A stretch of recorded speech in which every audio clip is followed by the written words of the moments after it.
Hello, everyone. This is Adam Meister, the Bitcoin Meister, the Disrupt Meister. Welcome to the Bitcoin Noise Show. That's a new one. Today is September the 14th, 2020. Strong hand, long-term thinking. This is where the big boys play.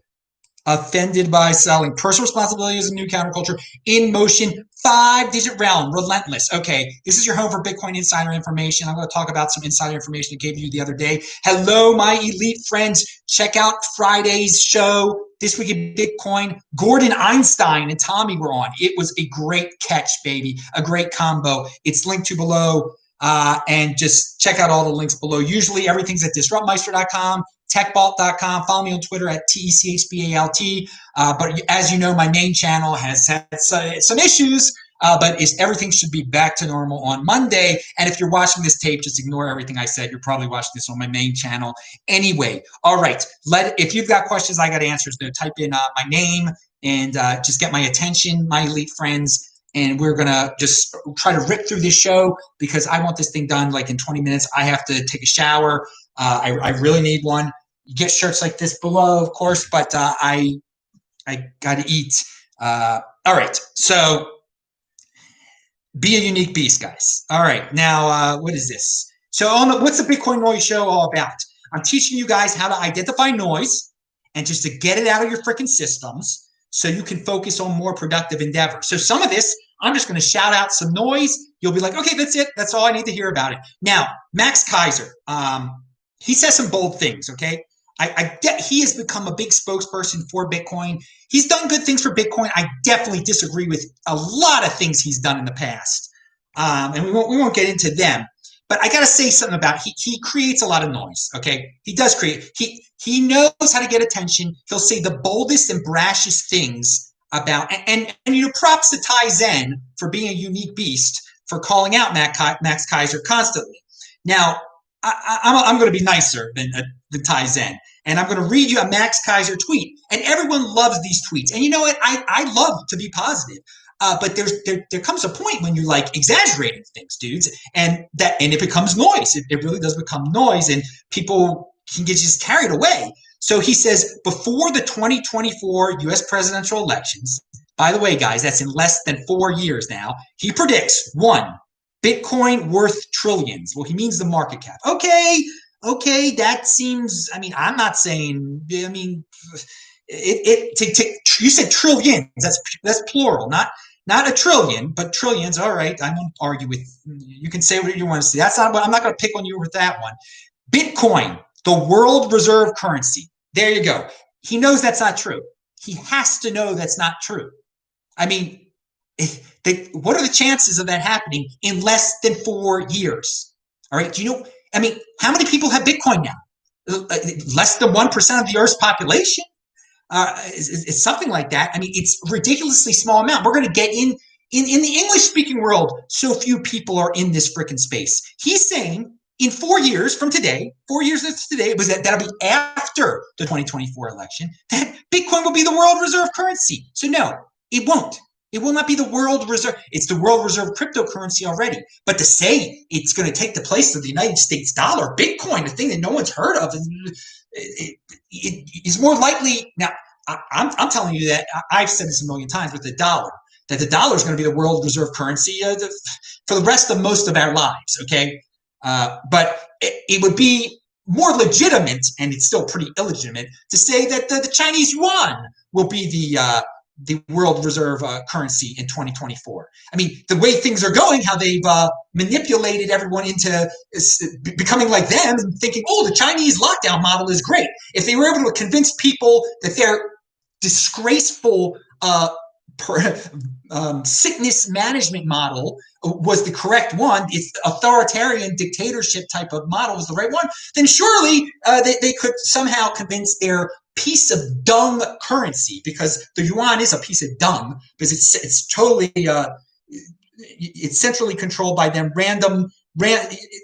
based on an unfree system, et cetera, et cetera. Surely they could. It's more likely that it will be the world reserve currency than Bitcoin, at least. And some people haven't heard of because people blindly worship the Chinese. I mean, again, but forgetting that the Chinese yuan isn't becoming it. Neither is the freaking Bitcoin. The dollar will still be it. But for him to say that with the Bitcoin is okay. Countries locked in hash war. So he's saying that many countries will be mining Bitcoin. Okay, that's more reasonable than the Bitcoin being the world reserve currency. Most banks will be gone, replaced with central bank crypto. I think something like that can happen eventually. Not exactly like that, and not in 2024, dude. It's 4 years away. Combined political power of Bitcoin billionaires will dominate policy. I can see that happening one day. I don't know about 2024. But again, the second one, Bitcoin world reserve currency in 2024, save this freaking video, okay? If I'm wrong, I'll say I'm sorry, but he's wrong. And I think he's being audacious there and just wants attention and knows what gets the retweets. So there's your noise analysis right there. Remember, if you're watching this live right now, retweet the thing I just put in there. Do you guys have any no, you don't have comments. I see Tabal's in there, John's in there. Okay. All right. People saying nonsense. Ooh, God. This needs to get this thing washed for tomorrow. All right, yeah, I went running already today, obviously. Let's get back to the show. Come on, I gotta finish this thing. Pound that like button, people. Now, do you still pay a financial planner or an advisor when you don't have to? There are so many people out there. They've got these management gurus. It's crazy. Financial managers, wealth managers. They think they're rich. They need a wealth manager. These guys do not even recommend a 1% Bitcoin allocation, okay, of one's portfolio. They keep you in stocks and bonds and real estate, blah, blah, blah, blah. Just over the last few years, if you had 1% in Bitcoin, it would make such a difference, okay? Right now, everyone who got into Bitcoin is way ahead, okay? Bitcoin proves the uselessness of most wealth management people out there, okay? You don't need, what is their excuse? What is the excuse of all the wealth management gurus out there, these established guys who work with all sorts of upper middle class people, upper middle class CUCKs who think they need other people to manage their money?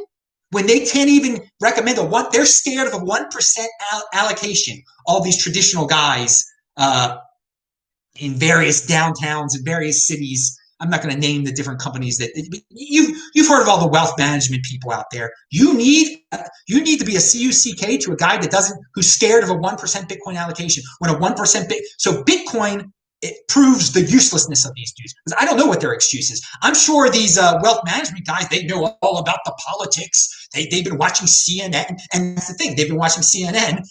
That's why they don't know about Bitcoin. Pound that like button. And do you want someone who does not know about Bitcoin, who's scared of a 1% allocation to manage your money? Be your own boss, dude. Take personal responsibility. I can't believe this is still out there. That it's still a legitimate profession. Yeah. The ones that they haven't gone out of business, the ones that didn't have recommend at least a 1% Bitcoin allocation, and the better ones, and I don't know if these guys even exist, they should have been recommending 10% and more. Okay, because I mean 1% Bitcoin allocation easily you could have in a few years it could have already made up 5% of your portfolio. I'm not going to in terms of total wealth, if you value your wealth in dollars, which no doubt some of these CUCKs do, that hire these third parties, these unnecessary third parties. So let me give you some more harsh, cold facts. When I was I have some turmeric, some the root, not just the powder, but turmeric is very good for you. And I just came up with this saying: turmeric over Tootsie Rolls. Okay, guys like me gave up Tootsie Rolls a long time ago. We've been incorporating turmeric into our diet, and we've got a nation of Tootsie Rolls. We've got a Western world of people that don't know turmeric.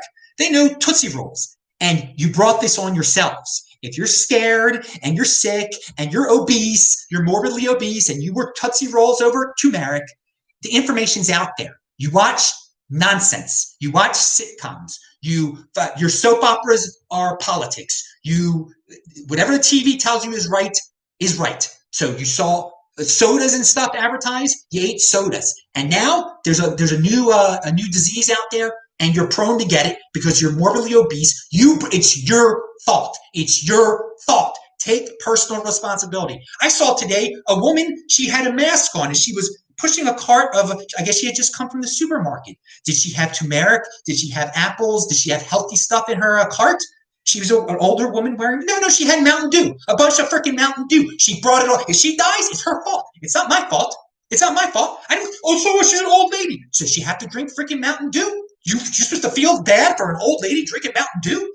When all the news is out there, I'm sure she knows about the Trump versus Biden and this versus that. So speak the truth, okay? The productive strike back. We're the productive. Speak the truth. These people, these fatties who do Tootsie Rolls and Mountain Dew over turmeric, they brought it on themselves. It's their fault, okay? Things happen. Things change. New diseases come. They're prone to all sorts of diseases. But you don't feel bad. You don't sacrifice for those fatties, those Tootsie Rolls. Again, it's victim. You're victim shaming. You guys are victim pedestaling your freaking compliant little statist. It's unbelievable. These people are. There should be no sympathy at all. All right, solutions over sympathy. I just gave you solutions. Stop drinking Mountain Dew. Stop. You should have stopped it back in February and eaten Tootsie Rolls. Use the internet. It's a great search tool on how to be healthy. And those are the harsh, cold facts. All the noise out there that, you're killing grandma. If grandma's drinking Mountain Dew, she's killing herself. All right, now, there's no excuse for it. There's no excuse for it. I mean, if she wants to just drink Mountain Dew and die, and that's fine, and not care, okay, that's her choice. That's her choice. But I'm not changing my lifestyle for somebody like that. And we're expected to in this victim glorification culture. Victims are disgusting. These victims who brought it on themselves. They're not true victims. I don't want to be associated with people like that. That's productivity there, okay? So we don't live in a world, and we live in a world where everybody wants to be with the victim. Everybody wants to go, Lord, give them an excuse, another, give them money, throw them money and everything. When we're the ones that are producing it. I'm telling you, Bitcoin is the producers. We are the producers. We should be proud of your success, proud that you got rich through Bitcoin, proud that you did your own research years and years ago, and that it's paid off. While these other schmoes are hiring, drinking Mountain Dew with their financial planners who can't even put 1% of their freaking wealth in the Bitcoin. All right, pound that like button. Now, this article, I love the start of this article. It's a Cointelegraph article. Usually Cointelegraph has a lot of noise in it. The year 2020 sucked for pretty much everyone, unless you're holding Bitcoin, that is. Yeah. The price of Bitcoin is up 125% year to date, making it once again the best performing asset, just as it has been for the past decade. Strangely enough, the public seems completely oblivious to this fact. But not everyone is ignoring Bitcoin's latest rally above $16,000. Currently, the price is just 20% shy of its all-time high. Now, the point that I love about this, the public seems completely oblivious to this fact. Yes, it's not, they don't see it. They are completely oblivious to this fact. But they're drinking their Mountain Dew, eating their Tootsie Rolls, doing what CNN tells them to worry about. Oh, worry, there's going to be a coup. Trump's planning a coup. Do they even know what a coup is? Have they been in a third world country where a real coup takes place? What happens during a coup? All right? No, they don't even understand the word, but they're worried about it. They're so worried about, there's a goal. I've been drinking Mountain Dew my whole life, and now I'm morbidly obese, and I might die from something that I can just, I can still avoid. But I don't know what Bitcoin is. Yes, that's the world we live in today. And you should be proud that the world is that crazy that it's a freaking $16,000 freaking dollars. And it was just at the end of 2016, it was at $900. I mean, and we're talking about 4-year intervals with Max Keiser and his predictions. That's a real thing right there. The end of December, it was in the 900s, and then 4 years, it's not even less than 4 years later, it's at 16,000. Okay, imagine if all the people that were bitter about Hillary then actually learned about Bitcoin then. I mean, I was telling people to do such a thing then. But all right, so That article goes on to say that the rich are getting richer with Bitcoin, which I think is great. Because if the poor and the ignorant, if they're too stupid to get off their fat Tootsie Roll butts to like do a little research, and they brought it, and of course they're going to blame the rich. But the rich are rich for a reason, because they learn, because they do their own research, because they're healthy of mind, healthy of body. All right. They don't believe everything on CNN. Okay. They don't have some might have financial planners, but they don't rely blindly on they fire their financial planners. The financial planner doesn't know about Bitcoin, for God's sakes. Now, all right. What is it? Bitcoin is a small club and you can be in it. And that is the bottom line. There's no one preventing any of these people from being in our club. It's a small club because all these idiots don't want to be in it. It would be a big club if the 80%ers actually woke up and came into it. It can still be a big club. It will be it'll be an okay sized club eventually. Some people are just so stupid and they're so impulsive that they have no savings. They don't know what savings is, so they'll never get into Bitcoin. They're just some people. This is just the way they are. And you're supposed to feel bad for these people. You're supposed to go out of your way and sacrifice for these people. No, the productive do not do that. The productive do not do that. Someone says, do you think 2021 will be dominated by lockdowns and illness hysteria like 2020? No, I don't think it will be. I think by the end, it'll be out of most people's system by the end. I think in some countries, there will be complete rebellions against it. I think in some states like Florida, will be like 2019 almost immediately. It won't be. I mean, I haven't been to Florida recently, so I can't comment. But I think they're going to remain strong-handed through all the hype of the new president trying to scare people. I mean, the governor of Mississippi, I think I'm going to talk about this on tomorrow's show, already said I'm not going to be part of a national lockdown, because there's no such thing as a national lockdown. There is no such thing. The president cannot order that. He can recommend that and say all 50 states, you better do it. But he can't force them to do it. Mississippi already said they won't do it. Florida won't do it. South Dakota won't do it. I mean, there's probably some other ones too. But I don't think 2021 will be dominated by the lockdowns and the illness hysteria. And maybe in some parts of the world, at first it will. But I mean, by this time next year, I think we will be in a whole new. There might be a new hysteria. There might be a new issue brought on by the vaccines by then. If the vaccines are widely distributed, and if they fail, if they make things worse, that might be what the second half of 2021 is about. What a huge mistake it was for people to take the darn thing. But I can't predict. I do think we're going to get by this time next year, people won't be worried about the disease per se, and there won't be lockdowns anymore. Definitely. In the Western world. Okay, pound that like button. I see another question. It took 0.13 I took out 0.13 Bitcoin today. 3,000 Canadian pesos. What do you mean you took out? You bought 0.13? I hope that's what you meant. You did. You didn't spend 0.13. I think you bought some. So it's always good to be buying Bitcoin. People are asking me, well, should I wait till it goes back below 16,000? I'm like, dude, if you are a buyer of Bitcoin, you think that one day it's going to be in the 6-digit realm. So what is the difference between buying it at 16 or 13 or 14 or 15? If you truly believe it's going to be in the 6-digit realm. Now, if you do not believe it's going to be in the 6-digit realm, if you don't have the long-term thinking and you can't defer gratification to hold on to the Bitcoin you buy today for at least 4 years, then you don't deserve to be a Bitcoin. You're going to make a mistake. You're going to screw up. You should, but I only think that Bitcoin should be, for people that buy Bitcoin, should be willing to hold on to it for at least 4 years from the date that they purchase it.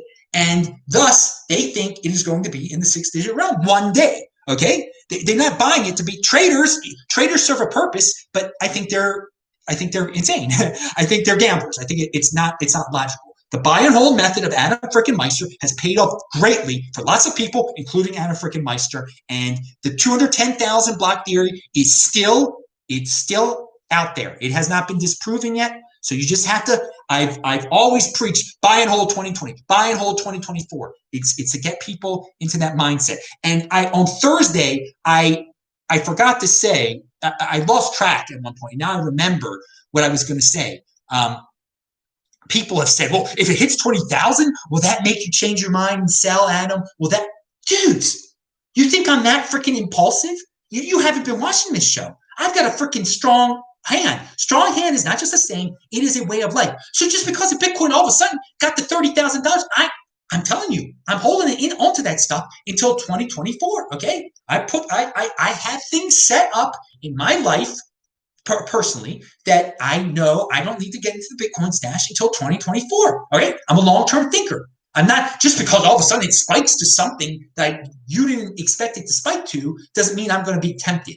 If you are prone to that temptation, you're going to get wrecked in this game. Okay, you're going to get wrecked. If you've got to have your system set up so that you don't go leave your system suddenly. Okay, that's something like that that doesn't make you freak out. And the other way, a lot of people freaked out when it got below $4,000 on March the 12th. You've got to have you've got to have a strong aim. You've got to have a plan here, man. And so the people wonder, well, Adam, will you change your mind if it gets to 20? What do you mean? How's this possible? How's this possible with me? I guess most people don't have personalities like me. You can train yourself to be a strong hand, to get into a regiment that you eat only one meal a day. I'm pointing to the meal over there that I'm going to eat soon. Okay, with the avocado is already it's already tempting me. Okay, it's already tempting me. But I know I'm waiting until I do my cold shower. That's how I do it every day. The cold shower. Then I eat. All right, now, and we'll talk about that. That's a Beyond Bitcoin Show type of topic. This is the Bitcoin Noise Show. All right, and yes, Spartacus bought Bitcoin today. All right, that is good, man. You made my. It's awesome. All right, now. So one of Adam's rules is that he has to be done his last meal by 9 p.m. And not last meal, his one meal by 9 p.m. And so it's 7:41 here right now. And so I haven't started my meal yet. So usually it takes me less than an hour to eat the whole meal, but I still got to do the cold shower. So I'm trying to rush through this. I'm trying to get through this, guys. Bear with me here. Bear with me. Pound that like button. And if you're watching this tape, then just play to 2x. Please play to 2x. And so we talked about Bitcoin as being a small club. Okay. Other investors will also eventually realize that a small allocation of capital into Bitcoin significantly boosts portfolio returns. And that's what I'm saying. These freaking wealth managers don't even realize that yet. So I don't know how these financial advisors don't even know this. Strangely enough, the public seems completely oblivious to this fact. Okay, we went over that. I bet more people think Trump is owned by the Russians than really know about Bitcoin. That's the pathetic world that we live in today. That there's some people that think that the Russians controlled the United States for the last 4 years. They legitimately believe that, and they don't know what Bitcoin is. There are more people that believe that the Russians control the United States than know what Bitcoin is. That's how pathetic 80%ers are. All right, so Bitcoiners can compartmentalize noise, okay? We've heard all this political noise out there. I think that there might be a few Bitcoiners who unfortunately believe some, virus noise and everything, but at least they can put it in one compartment and not let it distract them from actually buying Bitcoin. All right. So all these people who, think that, who care more about politics than their own financial well-being, than know about Bitcoin, they are going to be the first people screaming how privileged we are, how lucky we are. They are going to be the most envious ones out there, of course, the no coiners. And yeah, I love to say that we're Bitcoin privileged. I love the run. We're privileged. It's not a privilege granted by some king. We grant it to ourselves, that we know how to use our heads. They could grant that privilege to themselves, but they do not. So King of the Trolls, who's Roger Ver, obviously, he has a very CoinDesk, usually very noisy. They have a very interesting article where he says if PayPal knew that this sort of contentious hard fork was likely to happen, maybe they wouldn't have added Bcash at all to their roadmap, Ver told CoinDesk in an interview. And so it is a really big problem to have these contentious hard forks. I'd like to see them come to an end. Okay, so that's his thing. But as of press time, PayPal hasn't responded to CoinDesk's request for comment on the upcoming fork event. So I was wondering about this. Like, PayPal said they were going to sell Bitcoin, Bcash, Litecoin, and Ethereum. But I'm like, do they know the Bcash thing? Do they know there could be two Bcashes? There's probably not. But what Bcash do they mean? Isn't this amazing that if this is true, if what Roger Ver says is true, and they didn't reply to CoinDesk either, that a company like PayPal jumps into cryptocurrency, as well they should, but one of the coins that they listed just for the sake of diversification, they don't know what's about to happen with it. It just shows you how early we are in all this, and that you got to be really careful when it comes to these trusting third parties and making good decisions. Okay, PayPal's a wealthy company; they've made a lot of great decisions, and listing Bitcoin was a great decision. But they don't. It's quite possible they do not understand what they got into with Bcash, and I don't think it's going to turn out poorly for them. Okay, but they really should have known there was going to be a fork, and it would be absolutely amazing if that's true. But we live in a crazy freaking world, and it just shows you that you knew that was going to happen. You have more knowledge than a freaking tremendous company like that. It just shows you what learning, getting insider information from the Bitcoin Meister channel gives you. Okay, it gives you an advantage over major corporations and stuff. Okay, I want to quickly talk about a vicious cycle that is out there. I call it the GBTC vicious cycle. Okay, they are making so much money. They own 2.7% of all the Bitcoin ever created. Okay, so how can they keep doing that? Well, we've got all these CUCKs out there who live in that old-fashioned paradigm where somebody else has to manage their money. But at least they've heard of Bitcoin, so they're like, well, this grayscale thing. I could buy it through my 401k. I'm a CUCK, and I don't trust myself to be my own bank, even though that's what Bitcoin's about. So I'll let them do that, and I will pay their ridiculously high fees, and the price I will pay for the Bitcoin that I think I own, because they really won't own the Bitcoin, it's GBTC really owns it, will be an elevated price. So GBTC has quite a system set up. And hey, you can hate on them as much as you want, but this is the way of the normies, okay? And I don't think it's changing anytime soon. Their business model is normies are ignorant. Normies have sort of heard of Bitcoin. They don't know about controlling their own private key. They're used to paying these large fees. They're used to paying more than what the price you can get on the exchange for it is. And so they keep their business model, and the people keep on pouring in. And thus, if the people keep on pouring, they got to buy up more and more Bitcoin, and it just never ends. And then people see, oh, look at they got even more Bitcoin now. Oh, I better buy into it. It seems they're so successful. I'll buy into this little system of theirs. Okay, it's never ending. People, I mean, the only way it could end. Well, I've heard if there's a true ETF, it might put this out of business. But I don't believe that anymore. I don't believe he's got this thing rolling, Barry Silver. Good for him. Good for him. Now, what can we take? We can hate on Barry Silver for this. We can be envious for Barry Silver for this. But no. We are productive, and I cheer him on for this. Okay, I cheer him on because what's the bottom line? He's taking more and more Bitcoin off the market. All right, he's making it more and more scarce. And these CUCKs are funding the whole thing and paying him an extra fee to do it. And that's good for us holders, okay? That's great for us holders. That there's anyway, this continues, that it becomes more scarce, that what we have is even more scarce. All right, now what I have here, this trend, how can I don't know how a rational 20%er can understand what I just put out there, and not, if they're going to buy Bitcoin, a rational 20%er, not do it the correct way. Okay, so Elon Musk, I got it. He felt sick. He needed to take the test for the virus. He took it 4 times in a row, and twice said he was positive, and twice it said he was negative. And the rumors have been out there for a while. These tests are useless. They are useless. They're too precise. Okay, it's useless. It's a joke. And I'm so glad that a famous person like him, wasn't ashamed of it. He put it out there. He's putting it out there. Carl Daninger, who I will link to below, he has a legitimate way of dealing with this virus, okay? Carl Daninger is a genius also, like Elon Musk is. I love, in the Elon Musk thread, where he talks about this, there are people calling Elon Musk an idiot. These freaking 80%ers have no freaking clue, okay? No, to call a genius like that, one of the great inventors of our time, an idiot. I mean, this is the world, the impulsive. What's that condition called? Dunning-Kruger world that we live in, where everybody thinks they're so darn smart that they're going to call Elon Musk an idiot because he he shares a story about a defective freaking test that everyone is supposed to take.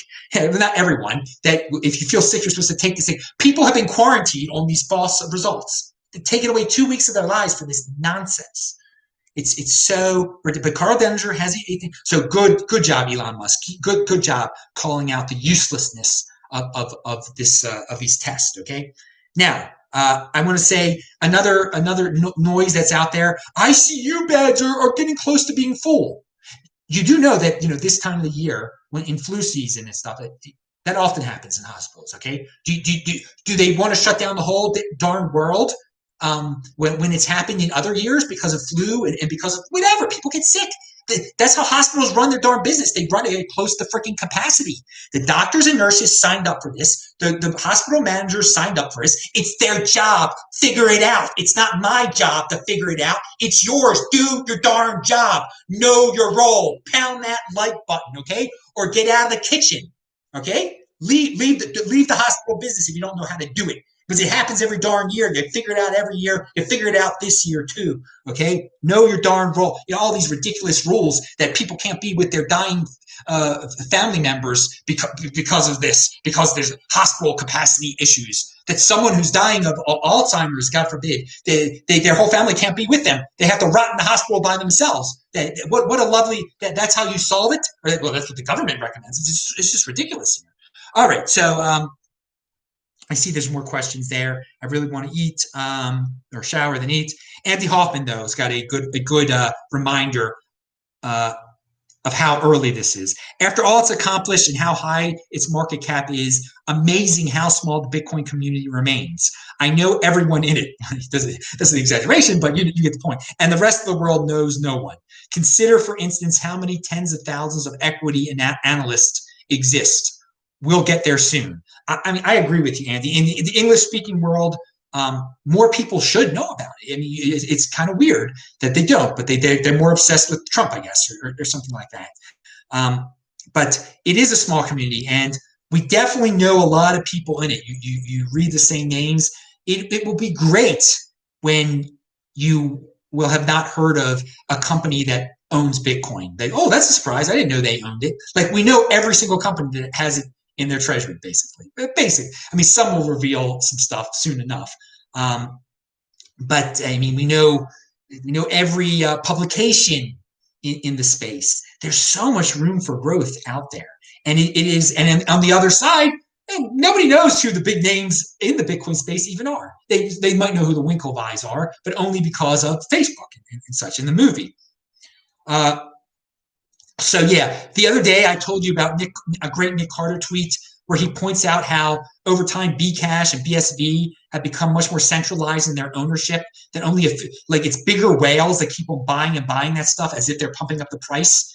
That no one wrote a story about that. That's the kind of insider information you get on the freaking Bitcoin Meister channel. Okay, I do the research for you. Follow me also on lbry.tv. This is your home of freaking Bitcoin Meister, Bitcoin insider information. And I guess lbry.tv/@BitcoinMeister is too, because it just replays all the stuff here. Yeah, I'm trying to diversify onto other platforms. I'm on obviously Parler. I've been getting so many followers on Parler. I'm Bitcoin Meister on there also. And I'm Bitcoin Meister on BitChute, etc. So go. I mean, I'm frustrated with YouTube, but I'm competing. I go into other platforms and stuff. Okay. And finally, I'm going to leave you. I get emails from Gemini, and they sent out. I guess it was Friday. I think it was Friday. They sent out a FOMO email. The title was Price Alert. Price alert, Bitcoin has surpassed $16,000. So they are spreading the FOMO. They are using Bitcoin to just sell more of their product, which is Bitcoin and then altcoins too. But it's et cetera. I'm glad. Good for them for spreading FOMO. FOMO is a powerful tool. Cassie says, what do you think will be the outcome of the Bcash fork? I think it will produce a minor altcoin. It will just the Bcash will remain Bcash, and Amari coin will be Amari coin. And I guess he'll get wealthy off of it. But there's not going to be an argument over what Bcash is. Amari's coin is not going to be Bcash. Okay, so it's really not that big of a deal. Are Bitcoin holders getting some of this fork? What do you mean, the Bcash fork? No, unless they never forked off their Bcash. Okay. And or if they hold Bcash, I mean, a Bitcoin holder can hold Bcash too. The only way a Bitcoin holder can get some of this fork is if they owned Bitcoin before. I can't even believe I'm explaining this. I'm putting this is so rare. I don't know if anyone exists like this out there. Who cares? If you own Bitcoin before August 1st, 2017, and you control the private key, and you never split off your Bcash, then you're entitled to some Bcash and BSV and this thing also. But I don't know how many people there are like that. I'm pretty sure the Australian Bitcoin auction winner who got 2,000 in 2016 is one of those entities, though, from what I can tell. Okay, that is it. And also, Tabal Dakres got the illusion, the know your role illusion. He watches. I guess it's from wrestling, old school wrestling. All right, pound that like button. I'm Adam Meister, the Bitcoin Meister, the Disrupt Meister.